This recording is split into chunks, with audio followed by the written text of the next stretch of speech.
اعوذ باللہ من الشیطان الرجیم بسم اللہ الرحمن الرحیم الحمد للہ الذی نور قلوب العارفین بنور معرفتہ واثبت فؤاد انبیائہ واولیائہ بقصص الانبیاء والمرسلین وأكمل إيمان المسلمين والمؤمنين بولاية علي أمير المؤمنين عليه السلام.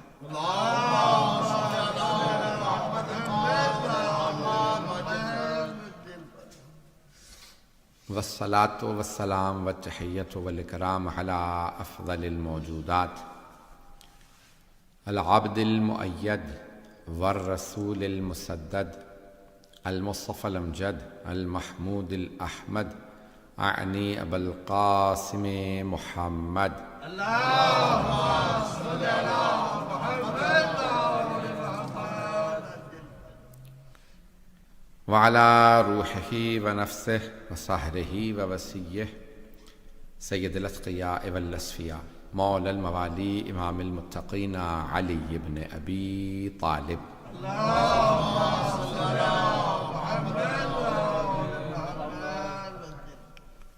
وعلى أوصيائه لا سيما بقية الله في الأرضين روحي وأرواح العالمين لتراب مقدمه الفدا واللعنة الدائمة على أعدائهم أجمعين من الآن إلى قيام يوم الدين.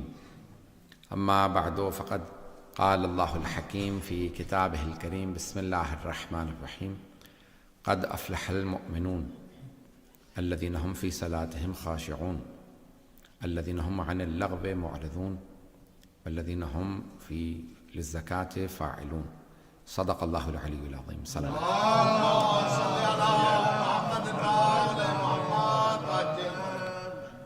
جناب امیر المؤمنین علی بن ابی طالب علیہ السلام کی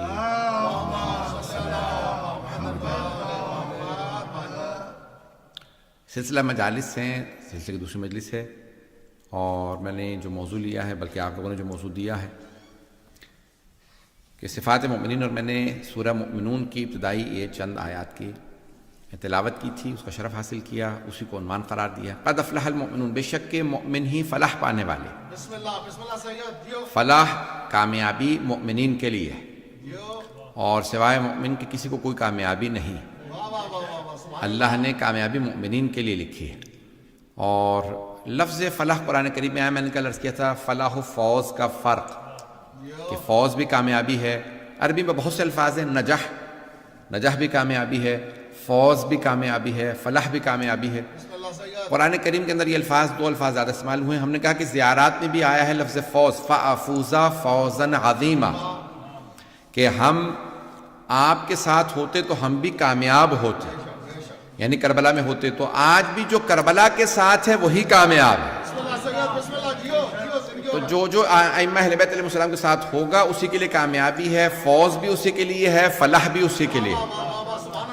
تو قرآن کریم کے اندر ایک اور لفظ آیا کہ ہم مفلحون، وہی فلاح پانے والے ہیں. تو مفلحون بھی مؤمنین ہی کے لیے آیا ہے. جگہ جگہ قرآن اٹھا کے دیکھیں گے تو یہ الفاظ استعمال ہوئے ہیں، اور ائمہ سے پوچھنا پڑے گا کہ کامیابی کن کے لیے ہے. تو میں نے کل جہاں پہ بات کو روکا تھا وہیں سے بات کو آگے بڑھاتے ہوئے کہ سرور کائنات صلی اللہ علیہ وآلہ وسلم نے فرمایا،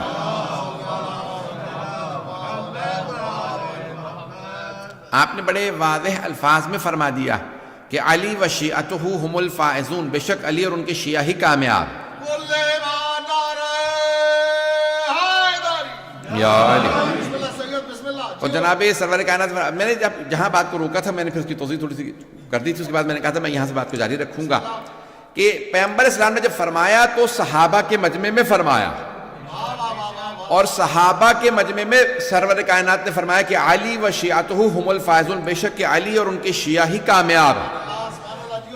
ایک طبقہ ایسا تھا صحابہ میں کہ جنہیں خود صحابہ آپس میں کہتے تھے یہ علی کے شیعہ ہیں.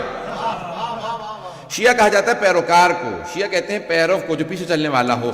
تو کچھ ایسے تھے صحابہ رسول کے اندر بھی جن کو سرور کائنات کی حیات طیبہ میں بھی کہا جاتا تھا یہ علی کے شیعہ ہے. توجہ میرے ساتھ.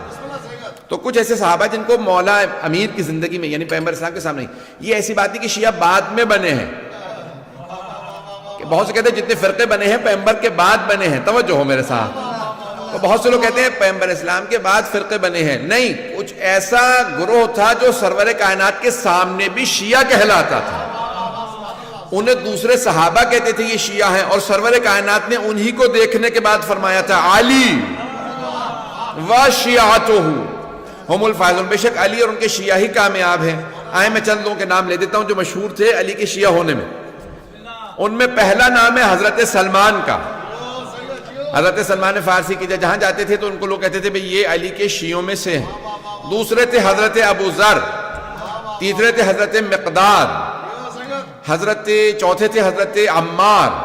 یہ وہ چند افراد تھے کہ جہاں جاتے تھے، بہرحال ان کے علاوہ بہت سے لوگ ہیں، حضرت حذیفہ یمانی اور بہت سے لوگ ہیں کہ جو جہاں مولا کائنات جاتے تھے یہ پیچھے پیچھے رہا کرتے تھے، اس لیے لوگ کہتے تھے یہ علی کے شیعہ ہیں۔ ایک بات واضح ہو گئی، جو پیچھے چلنے والا ہوتا ہے اسے شیعہ کہا جاتا ہے۔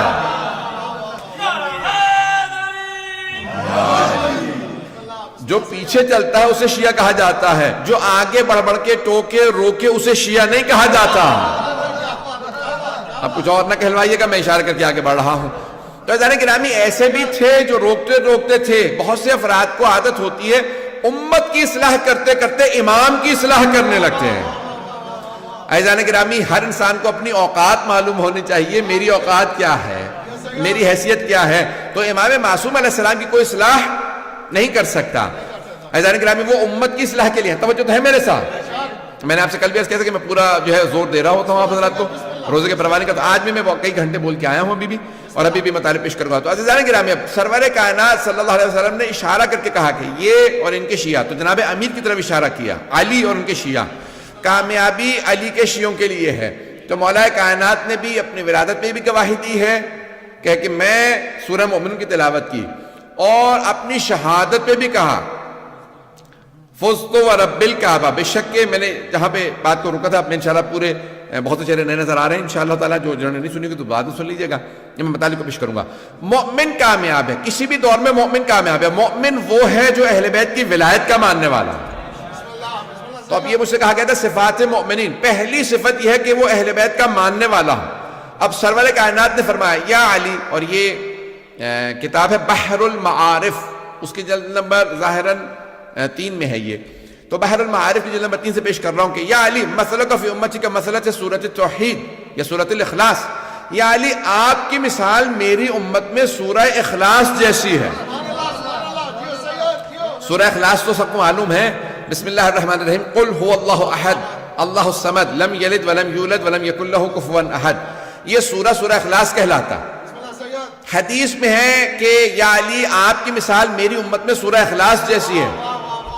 سورہ اخلاص کو جو ایک مرتبہ پڑھتا ہے اسے 1/3 قرآن ختم کرنے کا ثواب ملتا ہے، جو 2 دفعہ تلاوت کرتا ہے اسے 2/3 قرآن ختم کرنے کا ثواب ملتا ہے، جو 3 مرتبہ سورہ اخلاص کی تلاوت کرے اسے ختم قرآن کا ثواب ملتا ہے۔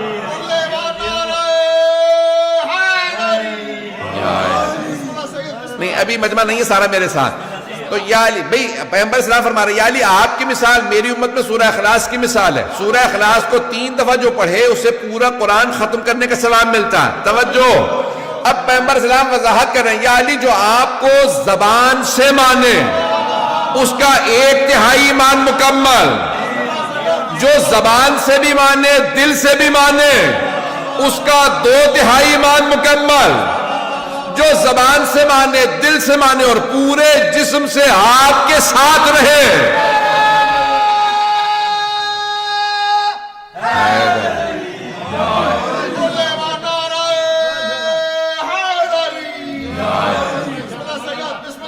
وہی مستکمل الایمان ہے، اسی کا ایمان مکمل ہے۔ تو عزیزان گرامی مومن وہ ہے کہ جو صرف زبان سے نہ مانے، دل سے بھی مانے اور پورے بدن سے مولا کے پیچھے چلتا رہے، پوری طرح سے مولا کی پیروی کرے۔ تو مومن وہ ہے کہ جو ہر طرح سے اپنے آپ کو تسلیم سمجھے مولا کائنات کے سامنے۔ تو پہلی شرط ہے مومن کے لیے ایمان، اور صرف اللہ پہ نہیں، اس کے رسول پہ صرف ایمان کافی نہیں، قرآن پہ کافی نہیں، بلکہ ولایت علی پہ ایمان۔ ولایت محمد و آل محمد پہ ایمان، ولایت اہل بیت پہ ایمان. جو ایمان رکھتا ہے وہی مستکمل الایمان. عزیزان گرامی بہت سے ایسے تھے کہ جو صرف زبانی کلامی مانتے تھے. عزیزان گرامی زبانی کلامی ماننا کافی نہیں ہے. زبانی مان لینا کافی اگر ہوتا تو بہت سے ہم یعنی سارے مسلمان پھر ولایت علی کے معتقد ہیں. تو زبان سے کیونکہ سب کے سب مانتے ہیں کہ ہم اہل بیت کو مانتے ہیں. عزیزان گرامی یہ کہنا کافی نہیں ہے بلکہ دل سے ماننا بہت ضروری ہے. میں نے چند دن پہلے جملہ پیش کیا تھا، بلکہ شاید یہ اس ماہ رمضان کی بات نہیں، کسی اور موقع پہ پیش کیا تھا. میں اس کو تھوڑا سا اشارہ کر کے آگے بڑھوں گا. توجہ ہے میرے ساتھ؟ عزیزان گرامی یہ میں جملہ پیش کر رہا ہوں دوبارہ. بہت سے افراد کہتے ہیں کہ نہیں ہم اہل بیت کو مانتے ہیں. آپ کیوں کہتے ہیں کہ صرف شیعہ اہل بیت کو مانتے ہیں؟ ہم کہتے ہیں کہ ہم اہل بیت کو مانتے ہیں تو کہتے ہیں نہیں ہم بھی مانتے ہیں. اہل سنت بھی ہے کہ وہ کہتے ہیں ہم مانتے ہیں. عزیزان گرامی فرق کیا ہے ان کے ماننے میں ہمارے ماننے میں؟ مجھے معلوم ہے کہ بعض اہل سنت بھی آتے ہیں اور مجھے یہ پورا یقین ہے کہ میرے برادر اہل سنت سن رہے ہیں. تو اب یہ مجھے پورا یقین ہے کہ سن رہے ہیں. تو عزیزان گرامی فرق کیا ہے ان کے ماننے میں ہمارے ماننے میں؟ تو اب میں فرق کو پیش کر رہا ہوں. وہ کہتے ہیں ہم مانتے ہیں تو آپ بھی کہتے ہیں کہ صرف آپ مانتے ہیں، یعنی اہل بیت کے ماننے والے صرف شیعہ ہیں. کیا فرق ہے ہمارے ماننے میں اور ان کے ماننے میں؟ میں ان کو ان کی زبان میں سمجھانا چاہتا ہوں. اگر کوئی کہے میں اللہ کو مانتا ہوں لیکن جتنے بت ہیں میں انہیں بھی مانتا ہوں،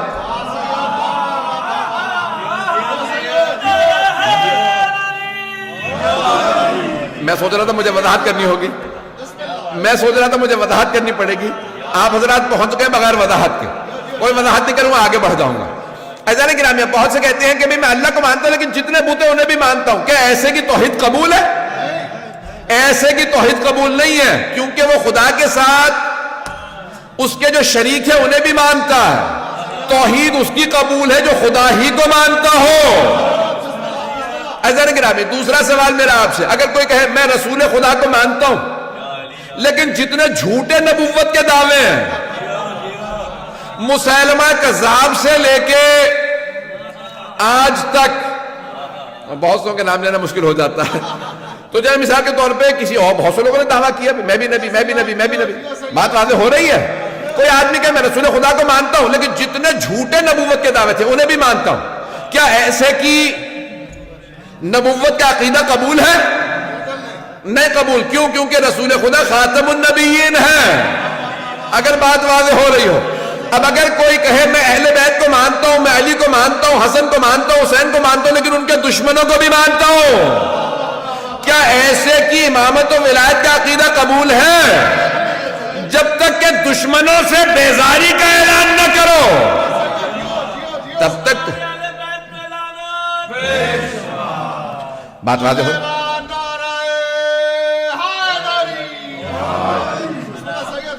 عزیزان گرامی کامیاب وہ ہے کہ جو اہل بیت کو جب مان لے تو پھر دشمنوں کو نہ مانے.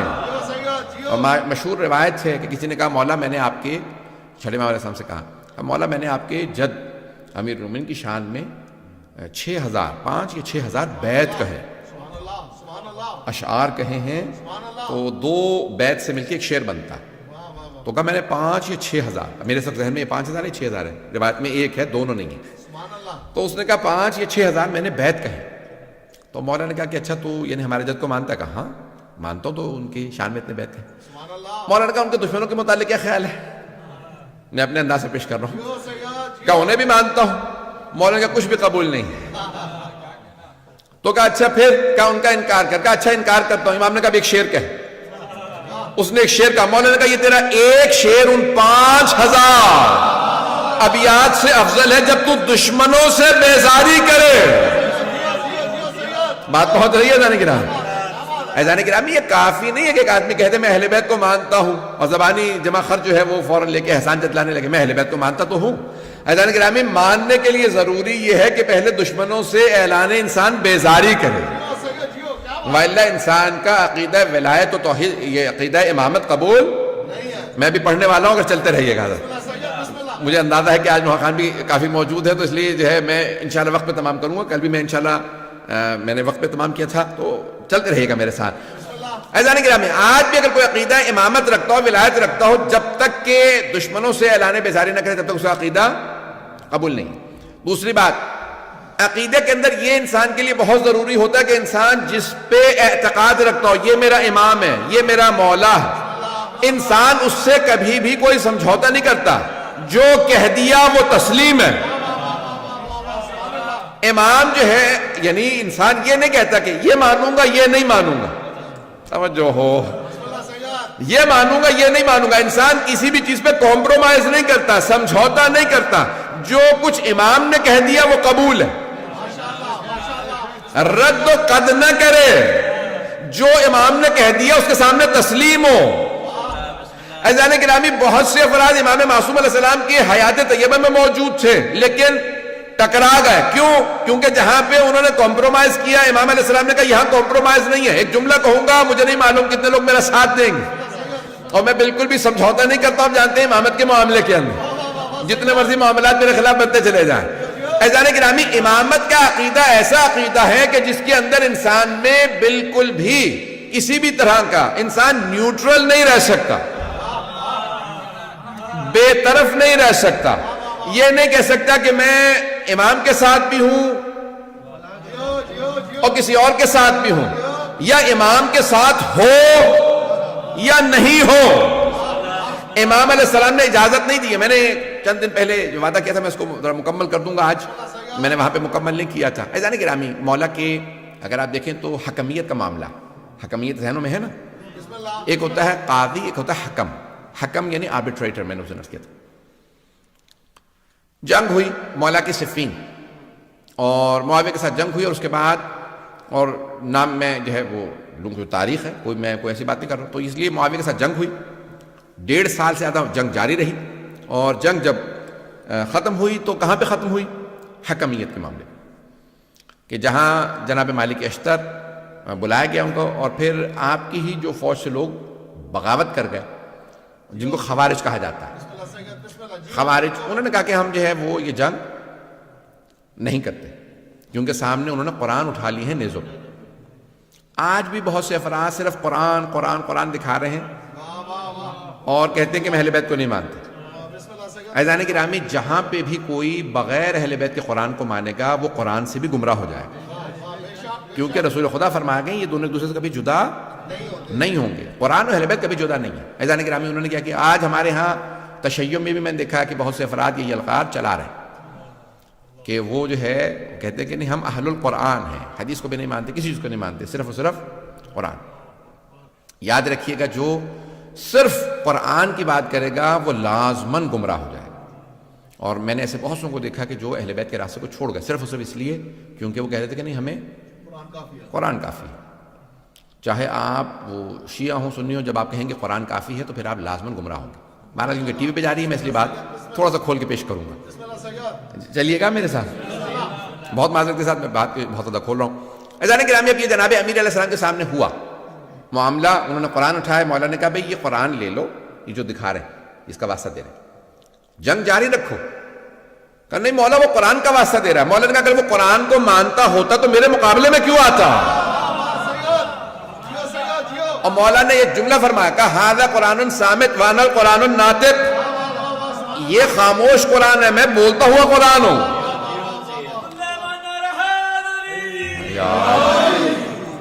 عزیزان گرامی، انہوں نے جو ہے وہ قرآن دکھائے، 500 قرآن نیزوں پہ بلند کیے، اور مولا کائنات نے کہا کہ نہیں ٹھیک ہے یہ قرآن جو ہے ان سے، لیکن لوگوں نے کیا کیا؟ نہیں، مولا کی بات کو نہیں مانا، اور وہ قرآن کریم جو ہے وہ کہا کہ نہیں سامنے قرآن علی آپ معاذ اللہ قرآن کے مقابلے میں آ رہے ہیں، یہ جملہ کہا لوگوں، اور جملہ کہا میں دہراؤں گا استغفر اللہ ربی واتوب الیہ معاذ اللہ من ذالک، لیکن جملہ کہے بغیر میں نہیں رہ سکتا جو انہوں نے کہا تھا خوارج میں، اور میں پہلے سے توبہ کر رہا ہوں، لیکن وہ جملہ دہرانا اس لیے ضروری ہے تاکہ لوگوں کو اندازہ ہو کہ جو اہل بیت کو چھوڑ دیتے ہیں وہ کہاں تک چلے جاتے ہیں۔ اور انہوں نے جناب امیر کو مخاطب کر کے کہا یا علی اکفرتا، یا علی آپ کافر ہو گئے۔ آج بہت سے لوگ کہتے تھے بھی شیعوں کو کافر کہہ رہے ہیں، ابے وہ ہمارے مولا کو بھی کافر کہہ رہے تھے، وہ کہہ رہے تھے یا علی اکفرتا، یا علی آپ کافر ہو گئے، اپنے قرآن سامنے موجود ہے اور آپ نہیں مان رہے، یہ انہوں نے کہا۔ عزیزان گرامی، اب جناب امیر علیہ السلام نے اس وقت پھر جدائی اختیار کی، وہ لوگ الگ ہو گئے، اور انہوں نے خوارج نے مولا کے خلاف اعلان جنگ کر دیا۔ جب آپ کہہ رہے ہیں کہ یہ کافر ہیں تو وہ کیا کریں گے؟ کہا کہ ہم علی کے خلاف جہاد کریں گے۔ آپ نے کبھی زیارات پڑھی ہیں؟ آرام سے سن لیجیے گا، زیارات اس وقت میرے سامنے نظر نہیں آ رہی، زیارت میں آپ زیارت واسطہ جملہ پڑھتے ہیں کہ کن پہ لعنت ہو؟ جو امام حسین کے قتل میں آئے، جنہوں کے خلاف جاہدت الحسین. کبھی آپ نے غور کیا؟ جنہوں نے مولا حسین کے خلاف جہاد کیا ان پہ لعنت ہو. کون فرما رہے ہیں؟ چھٹے امام علیہ السلام. والذین جاہدت الحسین، جنہوں نے امام حسین کے خلاف جہاد کیا. کون؟ یعنی وہ یہ کہہ رہے تھے کہ جو ہم امام حسین کے خلاف لڑ رہے ہیں یہ جہاد ہے. جہاد عبادت ہے. نہیں ہے مجمع میرے ساتھ؟ جہاد عبادت ہے یا نہیں ہے؟ فروع دین میں چھٹے نمبر پہ جہاد ہے. پہلے ہے نماز، روزہ، حج، زکوٰۃ، خمس، جہاد.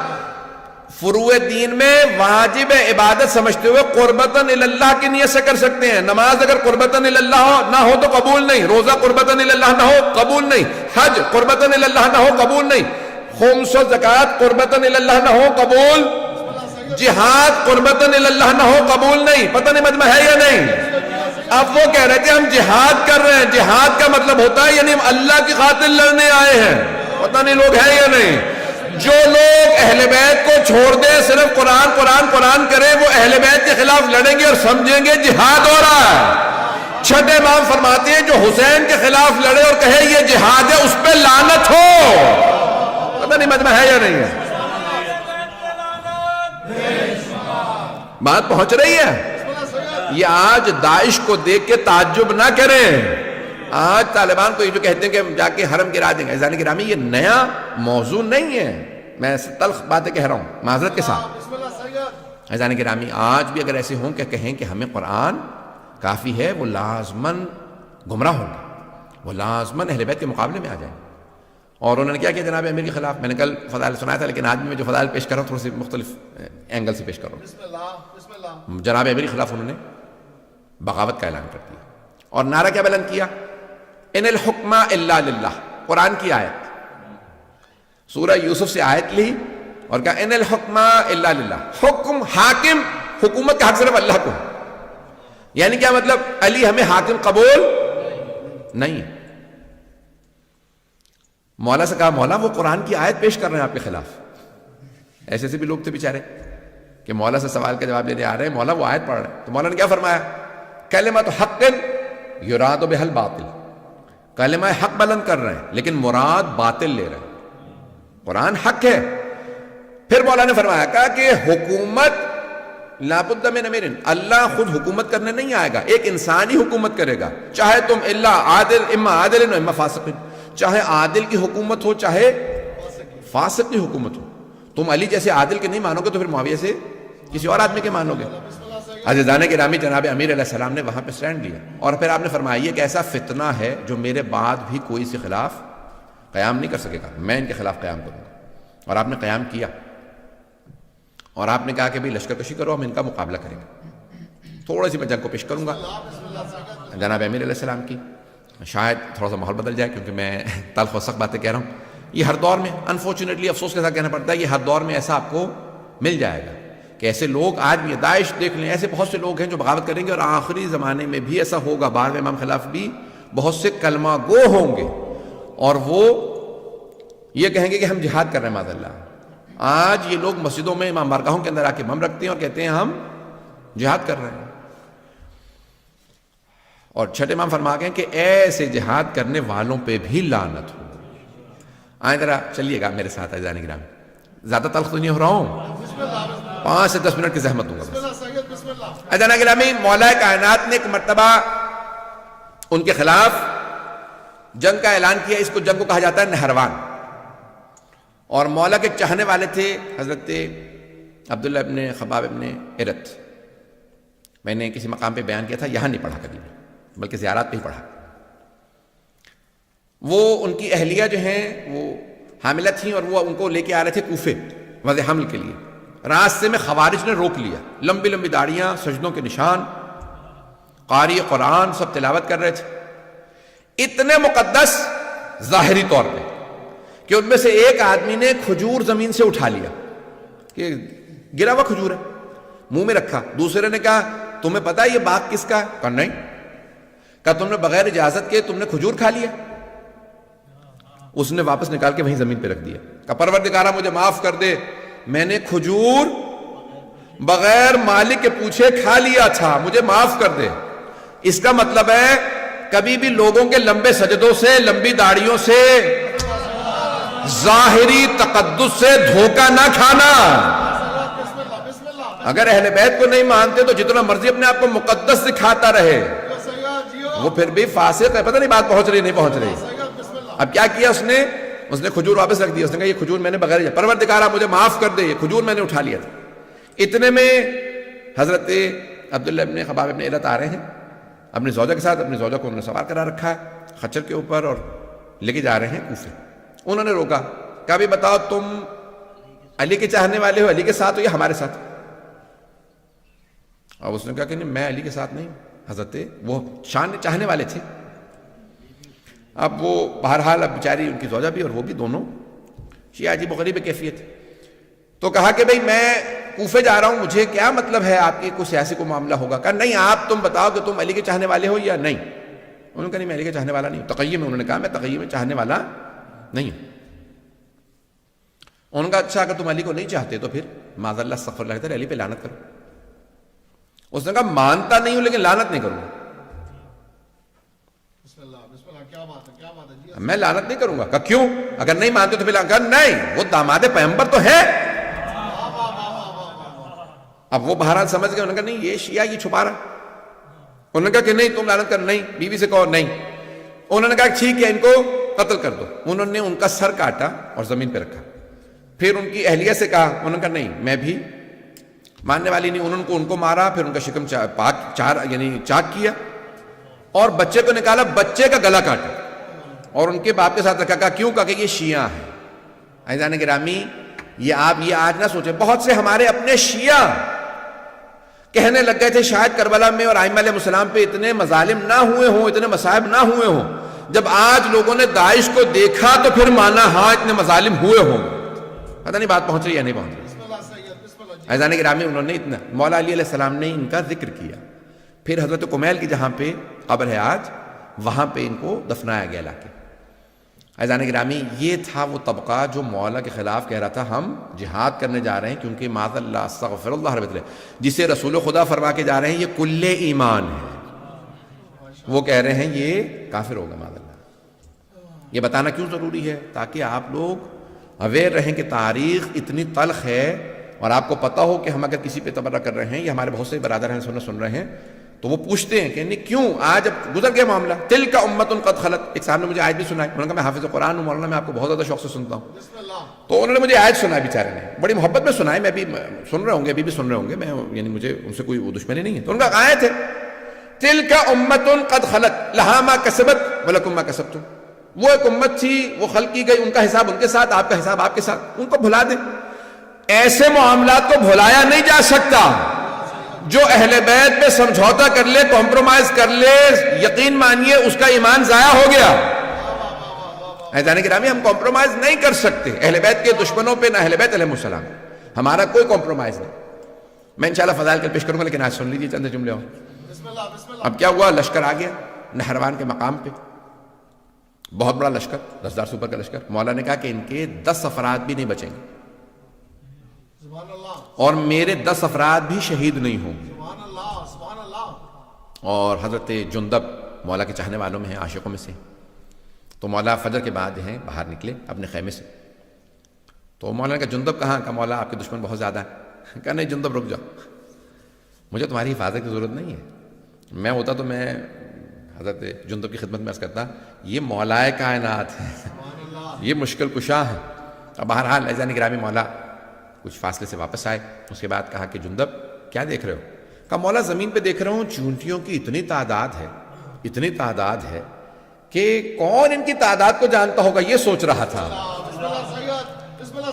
کہ مولا ان کی تعداد کو کون جانتا ہوگا اتنی۔ کہا جندب تمہارے مولانا صرف یہ کہ ان کی تعداد کو جانتے ہیں، میں یہ بھی بتا سکتا ہوں ان میں نر کتنے ہیں مادہ کتنی ہے۔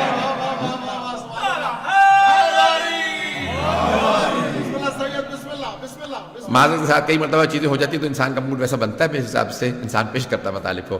تو آج میں نے تلخ انداز سے پیش کیا، انشاءاللہ کل میں فضائل کے انداز سے پیش کر دوں گا۔ عزیزان گرامی مولا کائنات کی پھر ایک مرتبہ جنگ شروع ہوئی اور مولا نے بتایا کہ کتنے لوگ آ رہے ہیں، اور جناب جندب کو کہا کہ جندب یہ جو پہاڑ دیکھ رہے ہو سامنے، اس کے پیچھے ایک لشکر آ رہا ہے، وہ بھی آئیں گے حملہ کریں گے، وہی خوارج ہیں، وہی نہروان کے اس مقام پہ آئیں گے، مجھ سے بھی مقابلہ کریں گے، اور ان میں سے 7 افراد فرار کریں گے، 3 افراد کے ساتھ بھاگ جائیں گے۔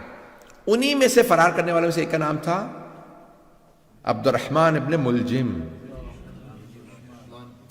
جس کو یعنی ہمارے ہاں کہا جاتا ہے کہ جس قدر یعنی سب سے شقی القلب کہا ہے رسول خدا نے اس آدمی کے لیے، کہ کربلا میں بھی آنے والوں سے زیادہ پتھر دل انسان یہ ہے، شمر سے زیادہ ملعون ابن ملجم، اور کہا جاتا ہے کہ اس کا نام لے کر کے جتنی ہو سکے لعنت کرنا اس کا بے انتہا ثواب۔ تو عبد الرحمن ابن ملجم، میں اس کی بھی تھوڑا سا تاریخ پڑھنا چاہ رہا تھا لیکن اب شاید آج پیش نہ کروں، مجھے اندازہ ہے کہ بہت سی باتیں میں نے تل کہیں اور میں کہوں گا آئندہ بھی 3 مجالس کے اندر۔ عزیزان گرامی، مولا نے پھر جنگ کی، اور مولا جو ہیں وہ عام طور سے زمین پہ کھڑے ہو کے جنگ کرتے تھے، جو آئے مقابلہ کرے، جو مارا جائے مارا جائے، جو بھاگ جائے بھاگ جائے۔ واحد جنگ ہے جہاں پہ مولا نے فرمایا، کہا اس میدان سے کسی کو بھاگنے نہ دینا۔ یہ صفین کے لیے اور نہروان کے لیے لوگوں نے کہا کہ مولا نے صرف ان کے لیے کہا اس میدان سے جو بھاگے اسے بھاگنے نہ دینا، اس سے پیچھے اس کے مقابلہ کرنے کے لیے جانا اور اس کو وہاں مار دینا۔ کہا مولا کیوں؟ جمل میں آپ نے کہا جو بھاگتا ہے بھاگ جائے، لیکن یہاں پہ آپ فرما رہے ہیں کہ جو بھاگتا ہے اسے بھاگنے بھی نہ دو۔ کہا جمل میں لوگ ماں کا نام سن کے دھوکہ کھا کے آ گئے تھے، پتہ نہیں لوگ ہیں یا نہیں، سوچ رہے تھے شاید ماں صحیح ہو اس لیے دھوکہ کھا کے آئے تھے، انہیں نہیں پتا علی حق ہے، پتہ نہیں مجمع ہے یا نہیں۔ کہ اس لیے میں نے وہاں پہ کہا تھا جو بھاگے بھاگنے دو، دھوکہ کھا کے آئے، وہاں مسلمان تھے دھوکہ کھا کے آ گئے تھے، یہاں یہ منافق ہیں، کافر ہیں، اسلام کا لبادہ اور رکھا، کہ کوئی بھاگے اسے بھاگنے نہ دینا۔ مولا نے ایک مرتبہ ذوالفقار کھینچی، اللہ اکبر کی صدا دی، گھوڑے کو ایڑ لگائی، مولا صفوں سے اپنے گھوڑے کو دوڑاتے رہتے تھے، جہاں سے گزرتے تھے سر ہی سر نظر آتے تھے۔ کسی نے سوال کیا یا علی تلوار چل نہیں رہی، سر پہ سر گر رہے ہیں؟ میں اپنے انداز سے جواب دے رہا ہوں، مولا کہیں گے میں ذوالفقار کو روک رہا ہوں، روک نہیں رہی ہے۔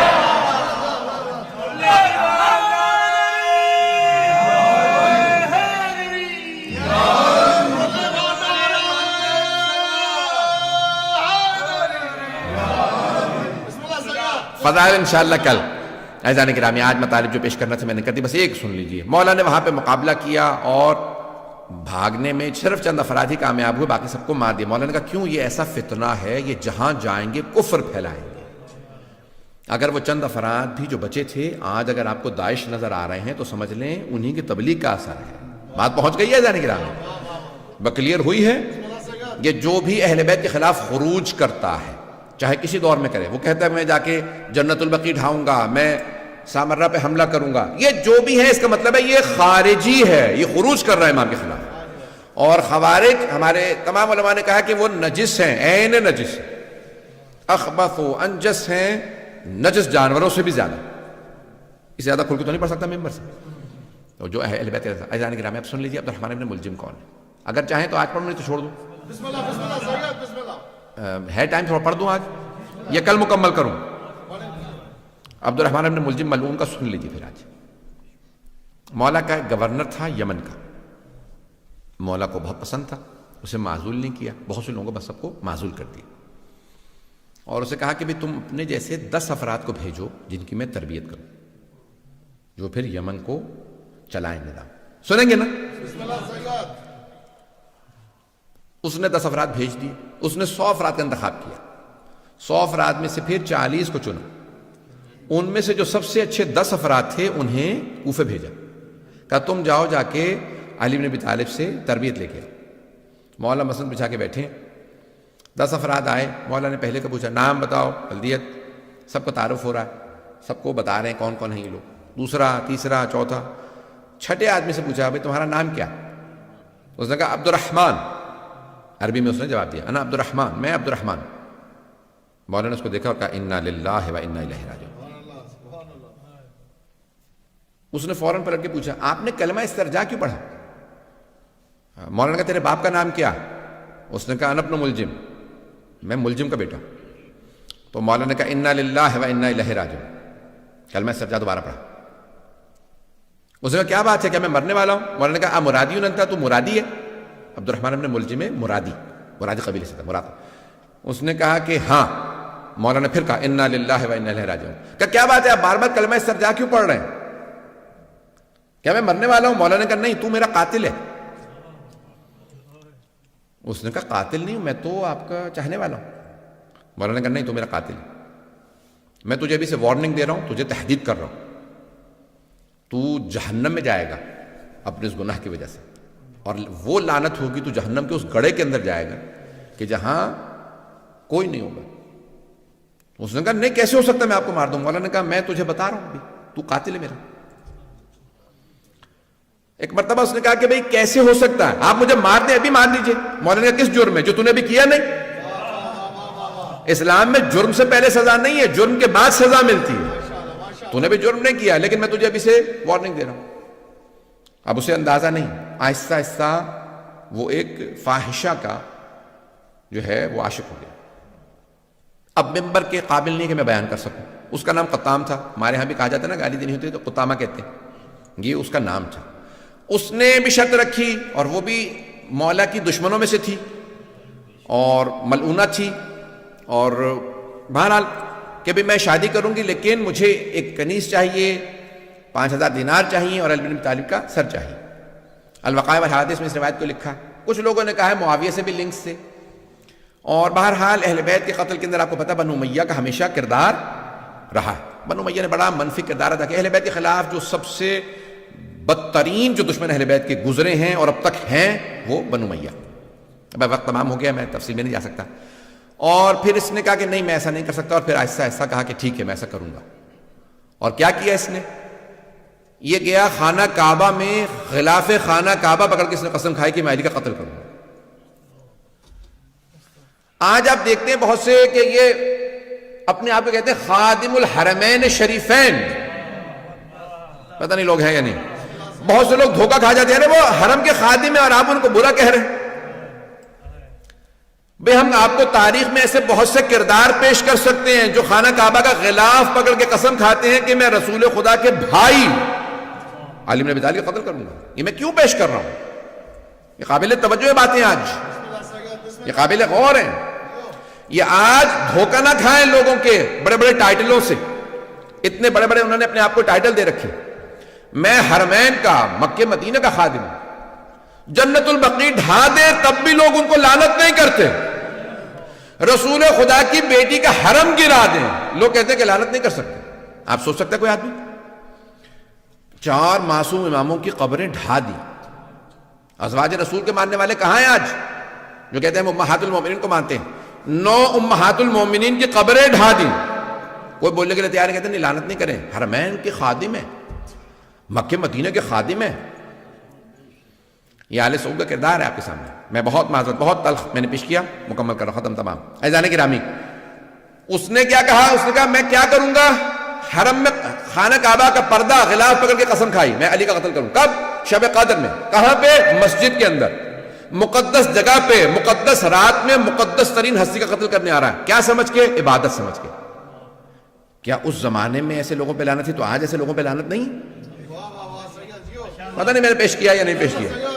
یہ آج امام بارگاہوں میں، مساجد میں وہ کہتے ہیں میں عبادت کر رہا ہوں، میں شیعوں کو مارنے جا رہا ہوں، میں سامرہ کا حرم گرا رہا ہوں، میں عبادت کر رہا ہوں۔ عزیزان گرامی، اسی لیے ہم کہتے ہیں کھولو آنکھیں، دماغ کھولو، کان کھولو۔ ایسے اگر لوگوں کو تم تاریخ میں، آج ایسے لوگ ہیں، اور پاکستان میں کب کہا؟ جب خود کش حملے شروع ہوئے پاکستان میں، کہا نہیں یہ ملعون ہے۔ عزیزان گرامی، اگر پاکستان میں حملہ ہو تو ملعون ہے، دوسرے ملکوں کے اندر حملہ ہو تو ملعون نہیں ہے، عراق میں حملہ ہو تو ملعون نہیں ہے، شام میں جناب زینب کے حرم پہ حملہ کرے تو ملعون نہیں ہے ایسے لوگ، اور اگر تاریخ میں علی پہ حملہ کرے تو ایسے آدمی ملعون نہیں ہے۔ میں یہ سخت ترین جملے کہیں، میں بہت معذرت، لیکن میں کہنے پہ مجبور ہوں، آج یہ پڑھنے پہ مجبور ہوں، ایسے حالات ہیں، اگر ہم نہیں، میں نہیں کھولوں گا تو کوئی اور نہیں بولے گا۔ عزیزان گرامی، یہ تاریخ کے وہ کردار ہیں کہ جن پہ تاریخ میں بھی لعنت تھی، آج بھی لعنت ہے۔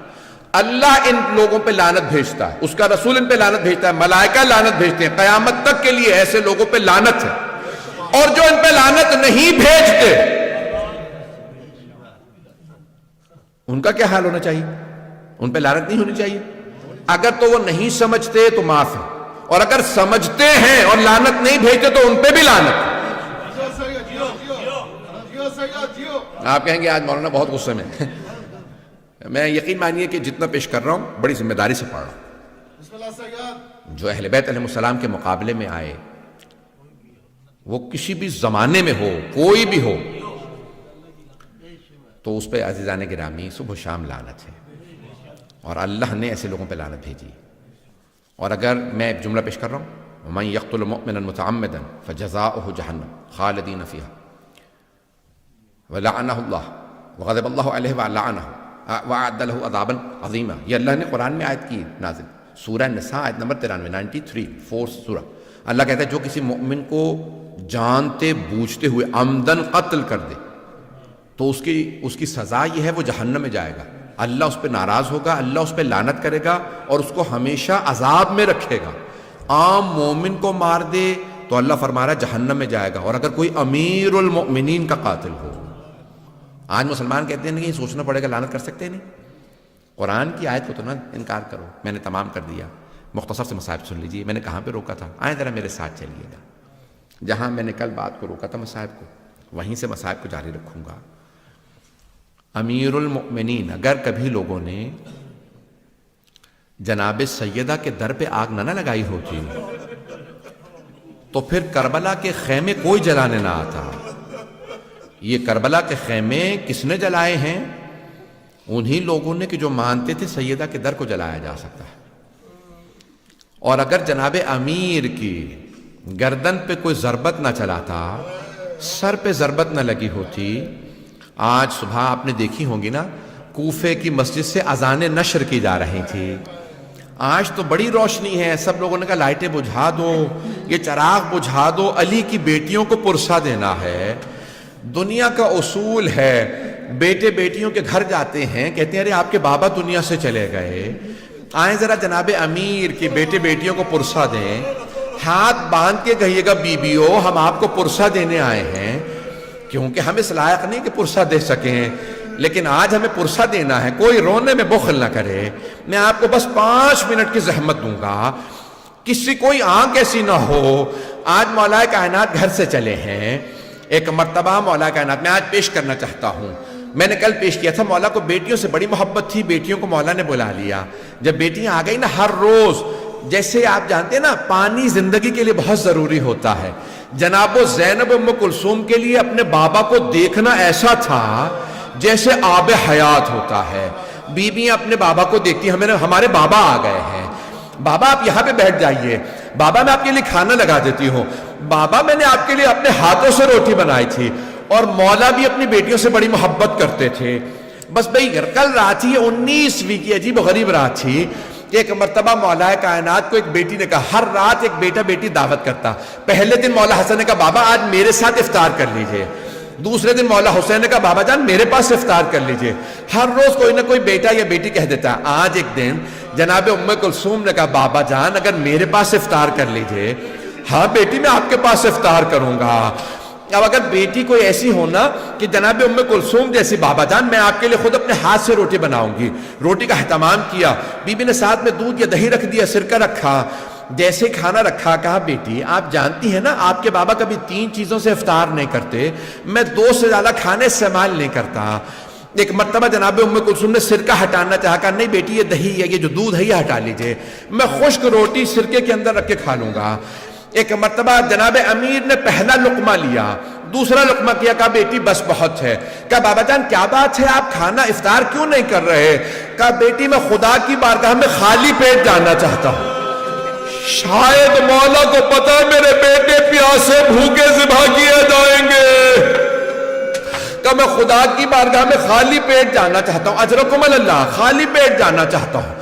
ایک مرتبہ جناب ام کلثوم کے آنسو بہنے لگے، بابا خدا کی بارگاہ میں جانے کی باتیں کر رہے ہیں، اگر پردیس ہو، زینب ام کلثوم جیسی بیٹیاں ہو، یہ پتہ چلے بابا جانے والے ہیں، بیٹیاں تڑپنے لگتی ہیں۔ جناب ام کلثوم نے بہنوں کو بتایا ہوگا، بابا فرما رہے میں خدا کی بارگاہ میں خالی پیٹ جانا چاہتا ہوں، اجرکم اللہ، ساری بیٹیاں تڑپنے رونے لگی. میرے مولا نے آواز دی بیٹا حسن آپ بھائیوں کو لیجئے کوفے کے دروازوں کی حفاظت کریں.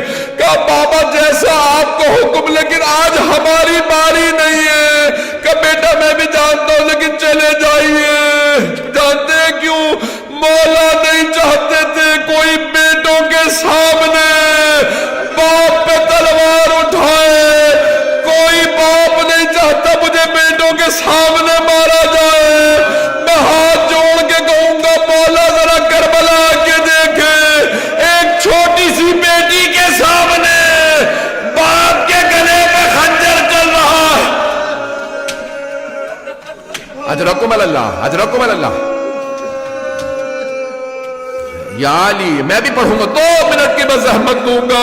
ایک مرتبہ مولا علی نے ایک مرتبہ کا میرے سارے بیٹے کوفے کے دروازوں کی حفاظت کے لیے چلے جائیں. آخری جملے سن لیجئے. مولا نے بیٹیوں سے کہا بیٹیوں الوداع.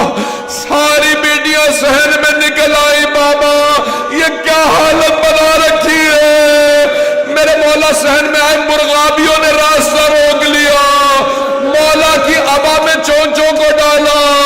اب جناب زینب سے رہا نہیں گیا. کہا بابا کبھی آج تک ہم نے یہ حالت نہیں دیکھی. یہ مرغابیاں یہ بطخیں یہ پرندے آپ کا راستہ نہیں روکتے.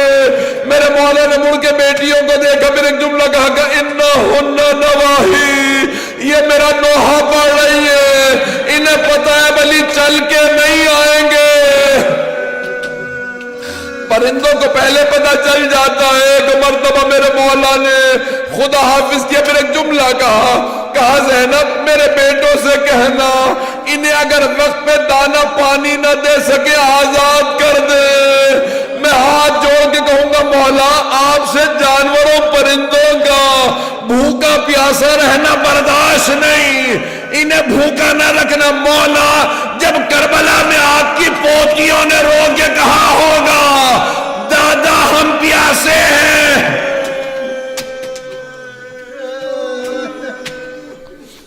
اجرکم اللہ اجرکم اللہ. بس بھئی مجھ میں طاقت نہیں ہے پڑھنے کی. بس بھئی 1 سے 2 منٹ کی زحمت دوں گا. بس بھئی آخری جملے سن لیجئے. میرے مولا چلے آئے اور آنے کے بعد گلدستہ اذان میں مولا نے خود اذان دی. کہا اللہ اکبر. بیٹیوں کے کانوں میں آواز آئی. ایک بیٹی نے رو کے کہا بابا کی آواز میں کتنا درد ہے. بیٹیاں رونے لگی. وہاں بیٹوں نے اذان سنی. کسی نے کہا بابا خود اذان دے رہے. کہا ہاں. مولا حسن نے کہا ایک مرتبہ مولا نے اذان دی گلدستہ اذان میں مینارے میں آخری جملے میرے مولا اترے.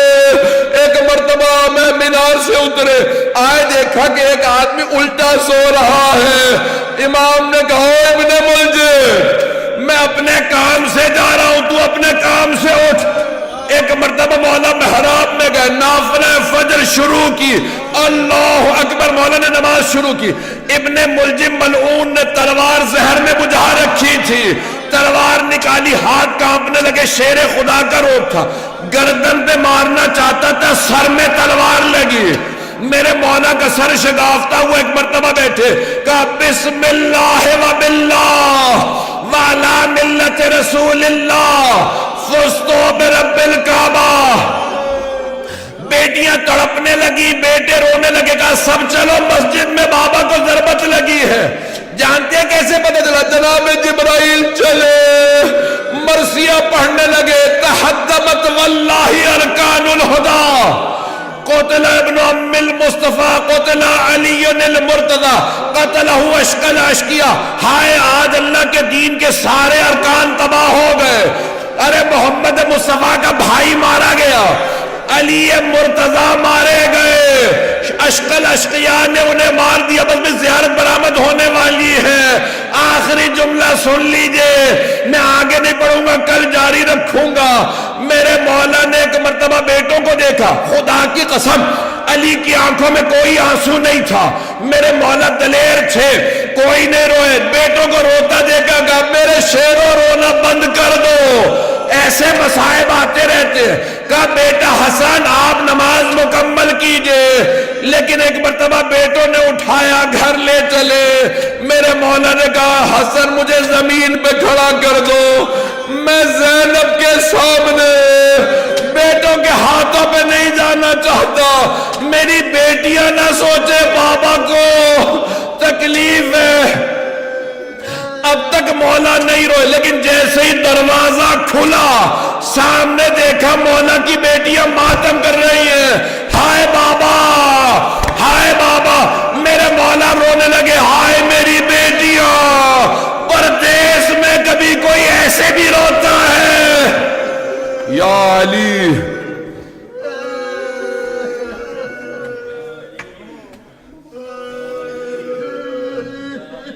یا علی، یا علی، یا علی، یا علی.